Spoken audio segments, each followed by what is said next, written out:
seated at the right hand of the Father.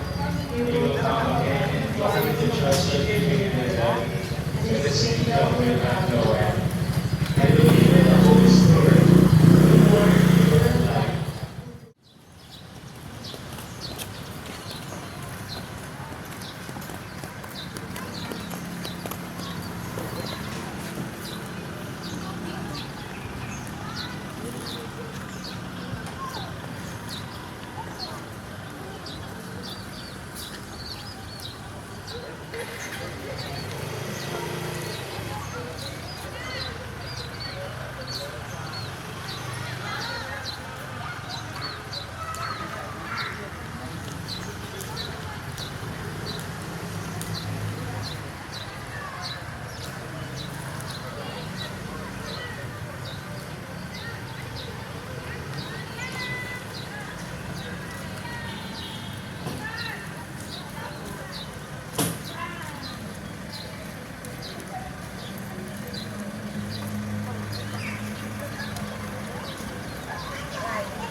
Speak to Aaron and his sons and tell them, this is how you shall bless the Israelites.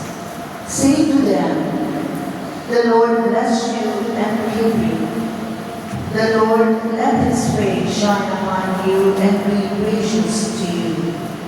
The Lord look upon you kindly and give you peace. So shall they invoke my name upon the Israelites, and I will bless them. The word of the Lord. Thanks be to God.